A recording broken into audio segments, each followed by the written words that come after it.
สบายดีทุกคนวันนี้ข้าพเจ้าจะมาแนะนำวิธีการสร้างบัญชีเพื่อขายรูปภาพหรือว่าขายดิจิตอลโปรดักต์ผ่านเว็บไซต์ Adobe Stock Photo ก่อนที่ว่าเราจะไปสร้างบัญชีขายภาพก่อนอื่นข้าพเจ้าจะแนะนำมาตรฐานให้รู้จักเกี่ยวกับ Adobe Stock Photo ก็คือเว็บไซต์ที่ใช้เฉพาะการขายเพื่อเราไปศึกษาตลาดและทำความเข้าใจว่าอยู่ในเว็บไซต์ที่มีขายผลิตภัณฑ์อย่างแดงก่อนอื่นเราเข้าไปที่ Google เนาะแล้วก็สอบหาคำว่า Adobe Stock Photoเราจะเห็นคำว่า Adobe Stock Photo กับ Adobe Stock Contributor ให้เราเลือกเอา Adobe Stock Photo เดี๋ยวไปคลิกใส่ Adobe Stock Photo เราก็จะเห็นหน้าต่างเป็นลักษณะแบบนี้ให้ทุกคนเข้าใจว่าเวลาเราเห็นหน้าต่างนี้เป็นหน้าต่างที่เฉพาะสำหรับที่ว่าเรามาลงทะเบียนเพราะว่าตรงการลงทะเบียนจะเป็นเข้าไปที่ Sign In เพื่อว่ายังเพื่อสำหรับสื่อภาพอยู่ในเว็บไซต์ Adobe Stock Photo จะบ่แม่นเฉพาะขายอยู่ในแถบทมิตอยู่บนเครื่องนี้เขาจะมีคำว่าโฟโต้ก็คือเป็นรูปถ่ายอยู่ในรูปถ่ายเองก็จะมีการแยกหมวดหมู่ย่อยลงไปอีกในตัวอย่างคือภาพพื้นหลัง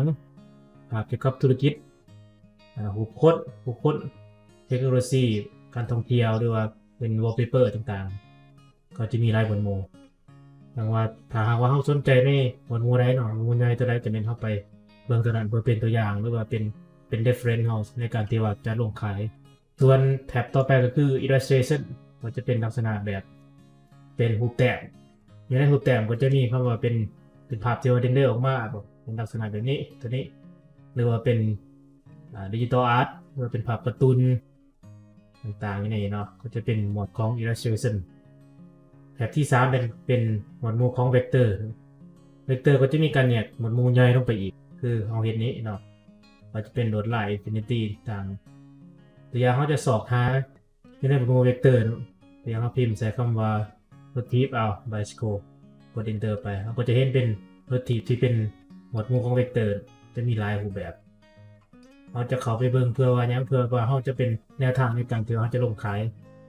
หรือว่าค่านี้เราก็จะเห็นแบบนี้เราก็ไปศึกษาเบิ่งงานคนอื่นลงในการศึกษางานคนอื่นเป็นเขาไปเบิ่งเป็นไอเดียแต่ว่ามันไม่ก็ว่าไปหลอกแบบหรือว่าไปก๊อปปี้เขาหมวดหมู่ต่อไปก็เป็นหมวดหมู่วิดีโอเนาะมีหมวดหมู่วิดีโอมีในวิดีโอก็จะมีหลายคือกันเนาะก็เป็นวิดีโอภาพพื้นหลังบอแอนิเมชันบอหรือว่า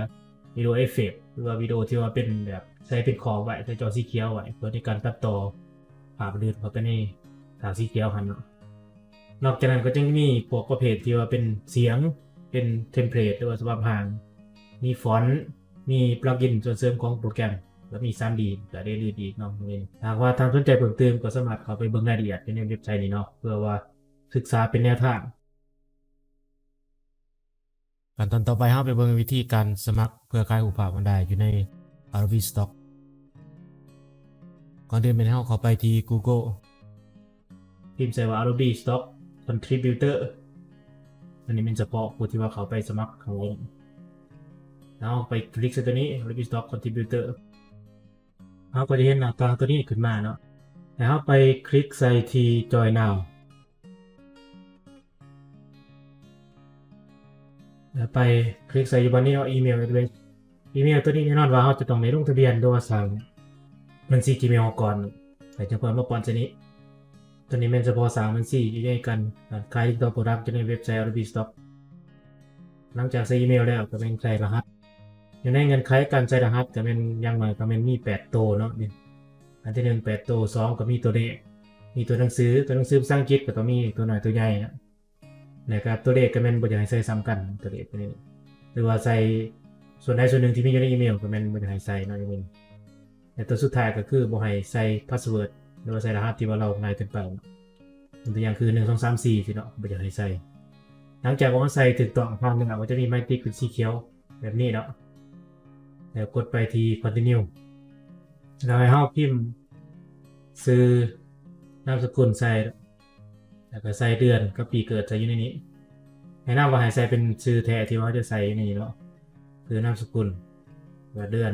ปีเกิดเลือกประเทศเนาะหลังจากที่ว่าเราใส่ข้อมูลกดกับข้อมูลถูกต้องแล้วเรามาติ๊กเอาอยู่บนนี้ please contact me via email นะก็คือเว็บไซต์นี้ติดต่อเราผ่านอีเมลหลังจากสำเร็จแล้วไปคลิกใส่ที่ create account หลังจากที่เรากด create ให้เขาก็จะเห็นหน้าต่างนี้ขึ้นมาก็คือ you have received the confirmation email เนาะก็คือแสดงว่าเราได้รับอีเมลยืนยันแล้วเข้าไปที่ Gmail ของเราเดี๋ยวไปเบิ่งที่อีเมลของมาใหม่เนาะตัวนี้เราก็จะเห็นคำว่า Adobe เนาะตัวนี้เนาะคือ welcome to Adobe เอาไปติ๊กเอาตัวเทืองนี้จะมีเป็นชื่อเขาเนาะเดียแล้วก็ชื่อเขาให้เขาไปคลิกใส่อยู่บนลิงก์ตัวรูปนี้อยู่ตรงกลางนี้เนาะคืออยู่บนแท็บนี้ตัวคอนเฟิร์มนี้ตัวคอนเฟิร์ม your email คลิกเสร็จปุ๊บ your email has been verified เป็นหน้าต่างแบบนี้การแสดงว่าอีเมลของเขานะครับการยืนยันแล้วก็คือ3บัญชีสำเร็จแล้วเอาไปคลิกใส่ที่ continue ก็จะปรากฏเป็นหน้าต่างในการจัดการบัญชีของ Adobe Stock ขึ้นมาในนี้แต่ว่าหน้าต่างตัวนี้เป็นหน้าต่างที่ว่าใช้เฉพาะเวลาเราต้องการสื่อโปรแกรมคืออย่างตัวอย่างโปรแกรม Adobe Photoshop หรือว่า Adobe Illustrator เนาะสื่ออยู่ในนี้หรือโปรแกรมอื่นอยู่ในตระกูลของ Adobe ให้เราปิดหน้าต่างตัวนี้ออกไปก่อนแล้วเข้ามาที่เว็บไซต์ขึ้นใหม่เนาะให้เราเข้ามาที่ Adobe Stock Contributor คลิกใส่ตัวนี้เนาะเว็บไซต์ตัวนี้เราก็จะมาเห็นหน้าต่างอยู่วันนี้ก็คือ upload my first asset ก็คืออัปโหลดทรัพย์สินของธุรกิจเนาะของเราถึงว่าจะได้ในทรัพย์สินกับหมายถึงรวมทั้งหมดทั้งรูปถ่ายรูปแต้มวิดีโอต่างๆเนาะที่ว่าข้าพเจ้านำเสนอมาผ่านมานี้เราลองไปคลิกใส่ที่ upload my first asset หรือว่ามาคลิกใส่อยู่บนแจมนี้เราก็จะเห็นเป็นชื่อเราเนาะชื่อกับอีเมลของเราตัวนี้เวลาเราคลิกใส่ upload my first asset ก็จะขึ้นเป็นหน้าต่างตัวนี้ให้เราปิดออกไปก่อนเนาะเพราะว่าอยู่ในวิดีโอนี้เราจะบ่ได้แนะนำวิธีการอัปโหลดเพื่อลงขายให้เราไปคลิกใส่อยู่บนหน้า dashboard นี่เนาะเป็นหน้ากระดานหลักเนาะคือหน้า dashboard เป็นหน้าที่ว่าแสดงยอดขายในแต่ละอาทิตย์ในแต่ละเดือนเนาะก็จะมียอดขายแล้วก็มีเป็นจำนวนเงินในนี้หรือว่าแท็บที่2ก็เป็นแท็บที่ว่าอัปโหลดไฟล์ตัวนี้เฉพาะแท็บที่ว่าใช้เฉพาะอัปโหลดเนาะเอามาเบิ่งรายละเอียดในแท็บที่1ก่อนใน dashboardใน dashboard ก็จะมีบอกจำนวนนี้ถ้าว่าอัปโหลดขึ้นผ่านแล้วก็จะมีจำนวนบอกในนี้หรือว่าอยู่บนนี้เนาะอยู่บน time frame นี้วันนี้คำว่า this year เนาะก็คือปีนี้หรือว่า lifetime ก็เป็นนับตั้งแต่เริ่มต้นที่เราเริ่มอัปโหลดขึ้นขายจนถึงปัจจุบันหรือว่า this month ก็เป็นเดือนนี้เนาะ this year ก็ปีนี้อยู่ในแท็บที่2แท็บอัปโหลดก็จะมี new มี in review มี reminder new ก็เป็นอัปโหลดใหม่ตัวนี้เวลาอัปโหลดใหม่ปุ๊บก็จะขึ้นมาอยู่ในแท็บ new โดยที่ว่าเราไม่ทันได้ใส่คีย์เวิร์ดใส่หัวข้อเพื่อตั้งชื่อให้ไฟล์อยู่ใน in review ก็จะเป็นลักษณะที่บ่งบอกว่าผู้ผาอยู่ในรอบการกดกาอยู่ใน reminder ก็เป็นการแจ้งเตือนเกี่ยวกับผู้ผาของเราหรือว่า not accept ก็แสดงว่ารูปที่เราอัปโหลดขึ้นนั้นเป็นบ่ผ่านหลังจากที่เรากดการแล้วหรือว่า delete ก็เป็นรูปที่ว่าเราอัปโหลดขึ้นแล้วมีการกดแล้วก็ผ่านแล้วจะอยู่ใน delete เวลาเราไปคลิกใส่ที่อัปโหลดก็จะเห็นเป็นมีลายหมวดหมู่อยู่ในนี้เนาะซึ่งว่าอยู่ในนี้ก็จะมีเป็นรูปอยู่ในรูปก็จะมีลายไฟล์เนาะในประเภทไฟล์คือเป็น JPEG บอหรือว่า PNG บอเป็นเวกเตอร์ก็จะมีเป็น AI หรือ EPS หรือ SVG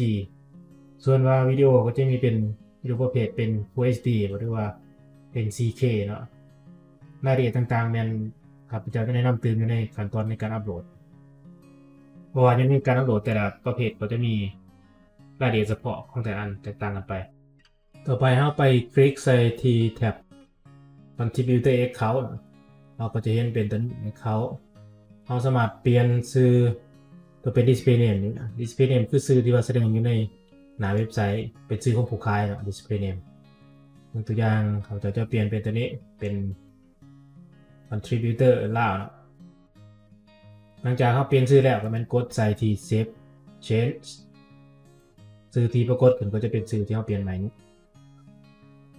เดือนลงมาดูเขาก็จะเห็นเป็น address นะ address ก็คือ TU ใน TU นี่มันข้าพเจ้าแนะนำว่าให้ใส่เป็น TU แท้เนาะก็จะมีเป็นชื่อบ้านเนาะบ้านเมืองหรือแขวง address ที่1ก็คือเป็นบ้านกับเมืองหรือว่าใส่เป็นถนนเนาะถนนกับบ้านตัวรูปลงมาก็เป็นตัวที่2เป็นใส่กระดาษหรือใส่กระดาษเนาะแล้วก็ใส่ชื่อเมือง city ก็เป็นเมือง รือว่าใส่เป็นอันนี้เนาะจะมี city หรือก็มี state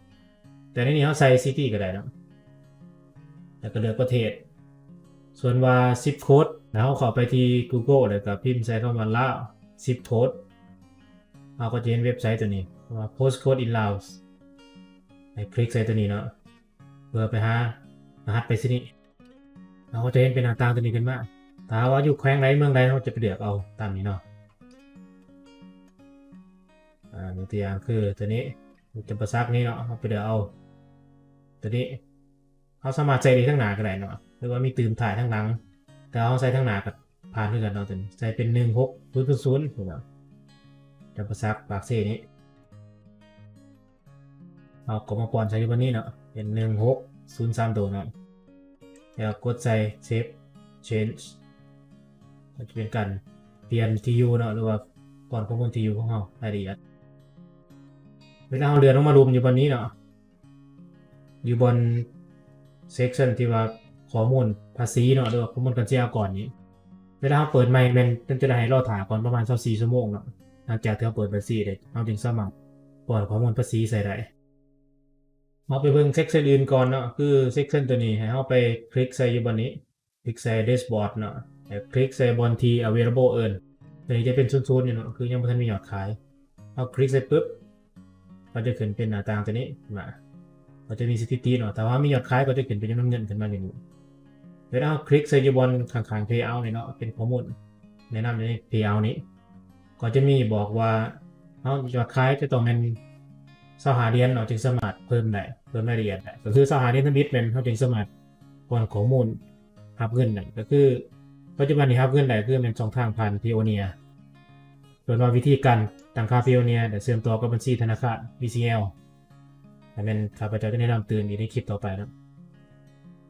ถึงว่าในตอนนี้ไม่เท่าก็สามารถเพิ่มได้เพราะว่าเขาเพิ่มมียอดขายตัว Payout History เนาะก็เป็นประวัติของการที่ว่าเขาถอนเงินแต่ว่ามีการถอนขึ้นมาก็จะมีประวัติบันทึกตัวนี้เนาะมันจะขังหลังจากที่เขาเปิดบัญชีใหม่ผ่านไป1 วันขึ้นมาแล้วเนาะเอาไปคลิกใส่ตัวนี้กดที่ตัว Account แล้วก็เดินลงมาอยู่บนแท็บรูมนี่เนาะแท็บอยู่บน Chat Info นี่เอาเดินลงมาอยู่บนนี้เอาไปคลิกใส่อยู่บนปุ่มตัวนี้เนาะ Tag Information นะก็คลิกใส่ Add Tag Information คลิกใส่ Continue เนาะอย่างนี้เว็บไซต์ก็จะถามว่าเขาเป็นบุคคลหรือว่านิติบุคคลแล้วเลือกเอาตัวเทิงเนาะ an individual เป็นบุคคลตัวรูมแมนนิติบุคคลคือบรรดาบริษัทหรือว่าพาร์ทเนอร์ชิพเขาก็จะเห็นเป็นประเภทของการเสียก่อนในนี้เขาจะเลือกเป็นตัวสุดท้ายเนาะก็คือ W 8 เบนเนาะตัวนี้คลิกตัวนี้ปุ๊บมันจะขึ้นเป็นหน้าต่างของข้อมูลต่างๆที่เราจะต้องประกอบใส่เนาะอยู่ในภาคส่วนที่1นี้คลิกใส่บน start ให้เข้าบนข้อมูลซื้อเนาะซื้อนามสกุลตัวนี้แนะนำให้เป็นซื้อแท้นามสกุลแท้เนาะคลิกใส่ continue ปุ๊บเนาะแล้วมาคลิกใส่ start ตัวนี้ section submit ภาคที่1นี้แล้วใส่ซื้อนามสกุลเป็นซื้อแท้เนาะให้พิมพ์ถือกับที่ว่าซื้อถือกันกับบัญชีที่ว่าเขาใส่ไปเบื้องต้นนั้นเนาะเอาแม่นให้เป็นอันเดียวกันเลือกประเทศตัวอย่างคือประเทศลาวนี่เลือกประเทศลาวเนาะตัวห้องที่3ตัวนี้เป็น TU เนาะ TU เขาใส่ซื้อบ้านเมืองกับแขวงแล้วก็ใส่เป็น10 โพสต์เป็นร่วมกันเนาะ3 4 5นี่มันใส่คล้ายๆกันเนาะมันจะแนะนำให้ใส่เป็นซื้อบ้านเมืองกับแขวงเลยเนาะตัวอย่างเอาบ้านเมืองใส่แขวงไปเนี่ยก็ทิ้งพิมพ์ใส่10 โค้ดตามด้วย10 โค้ดเนาะ1600แล้วก็ปีไปใส่ตัวเทิงกันเลยเนาะอันเดียวกันแต่คนเดียวกันคือห้องที่3ห้องที่4นี่ใส่อันเดียวกันเลยส่วนห้องที่5นี่เป็นเอาโบไซยังเนาะตัวนี้เพราะว่าเขาไม่มีข้อมูลห้องที่6เช่นเดียวกัน 6A 6B 7คือกันเนาะเราจะมาใส่ข้อมูลตัวห้องที่8นี้ก็คือวันเดือนปีเกิดเนาะวิธีการพิมพ์ก็แม่นให้พิมพ์เดือนขึ้นก่อนเนาะแต่ยังคอยพิมพ์วันที่เอาพอสามารถพิมพ์ทับได้เนาะให้พิมพ์เป็นขีดเนาะแล้วพิมพ์มาถือจะขึ้นเป็นแจ้งเตือนแบบนี้ให้เอาพิมพ์อยู่ตัวอย่างคือเดือน12กับพิมพ์เดือน12ก่อนเนาะขีดวันที่1นี่สิ 12ขีดวันที่1แล้วก็ปี1กับ01เนาะขีดปีใส่ปีไปหากส่วนที่2เนาะพาร์ท2นี่อยู่ในนี้มันบ่ถึงของมันยังใส่กันได้เนาะเพราะว่าเฮารู้อยู่แล้วว่าจะต้องเสีย 30% เนาะของอัตราก่อนตอนนี้เราจะพิมพ์ใส่ 30% บ่ใส่ก็ได้เนาะแนะนำว่าบ่ให้ใส่ก็ได้เนาะอันนี้มันอาจารย์ลองพิมพ์เบิ่งเซกชันที่3ภาคที่3เนาะตัวนี้ก็แม่นให้เฮาอ่านเบิ่งข้อมูลคำแนะนำต่างๆเนาะเดี๋ยวหลังจากนั้นเฮาไปกดใส่ที่ I certify เนาะเพื่อว่าเฮายืนยันว่าข้อมูลต่างๆที่เฮาประกอบเป็นถือไปแล้วไปคลิกใส่อยู่วันนี้เพื่อเสร็จเนาะเฮาก็พิมพ์ใส่ด้วยชื่อเฮาก็เป็นลักษณะแบบเพื่อเฮาเขียนคลิกใส่ apply จะพิมพ์ชื่อใส่เนาะตัวนี้เป็นอย่างยืนชื่ออีกตัวนึงมันพิมพ์ชื่อใส่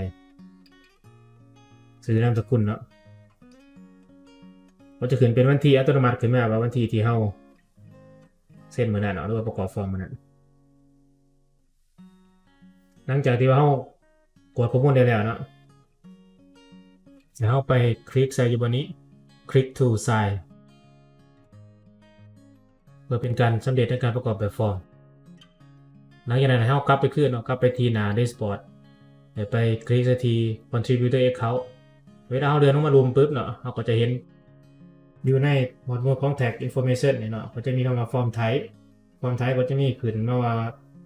w ขีด8เบนเนาะ ben status ก็คือ validate มันแสดงว่าผ่านแล้วนะแต่สมัครผ่านแล้ว expiration date ก็เป็นวันหมดอายุของฟอร์มเท่านี้ก็คือหมดอายุประมาณปี2027เนาะเดือน12วันที่31ปี2027ถ้าเราต้องการจะเก็บแบบฟอร์มนี้ไว้ไปคลิกใส่อยู่บนปุ่มนี้ดาวน์โหลดนี้ก็จะเป็นการดาวน์โหลดเป็นไฟล์ PDF ไว้เนาะอยู่ในการสมัครหรือว่าการขาย Digital Product ในเว็บไซต์ Adobe Stock มันจะบ่ทันมีค่าใช้จ่ายหยังเนาะเพราะว่าเว็บไซต์จะบ่ได้เก็บค่าธรรมเนียมเป็นรายเดือนหรือว่าเป็นรายปีนะในการเก็บค่าธรรมเนียมมันจะเก็บเป็นส่วนแบ่งหรือว่าแบ่งมาอยู่ที่เวลายกตัวอย่างคือหูภาพรูปนึงที่เราขายให้ลูกค้ายกตัวอย่างเขาขายอยู่เว็บไซต์ขายอยู่$5เนาะ$USD ก็จะแบ่งให้เราเป็นสัดส่วนไปยกตัวอย่างคือ 0.1 เนาะหรือว่า 0.3 แล้วแต่ราคาแล้วแต่ลูกค้าซื้อไปเนาะแล้วเขาจะหักเป็นมาอยู่ที่เป็นส่วนแบ่งเราเว็บไซต์ก็จะหักเป็นส่วนแบ่งอีกส่วนหนึ่งเนาะส่วนว่าอัตราเปอร์เซ็นต์หรือว่าเว็บไซต์หักจากเปอร์เซ็นต์อันนี้มันจะบ่มีบอกได้ละเอียดเนาะในตลาดทางต่อคณะตื่นอีกถ้าว่าสนใจเนาะแต่ว่าเวลาเขาขายปุ๊บก็จะมีเป็นยอดที่เขาได้รับเงินขึ้นมาเป็นเงินดอลลาร์ขึ้นมาเนาะนี่ตัวอย่างคือ 0.10 อันนี้เนาะหรือว่า 0.36 0.24 ต่อ1หูตามที่ว่าเขาจะเคยขายมาส่วนว่าวิดีโอต่อไปเป็นข้าพเจ้าจะแนะนำวิธีการสร้างบัญชีเพลเนียกับวิธีการอัปโหลดแล้วก็เรื่องที่เกี่ยวข้องเกี่ยวกับการขายรูปภาพหรือว่าขาย Digital Product ผ่าน Adobe Stock Photo ขอบใจที่ติดตามชมบาย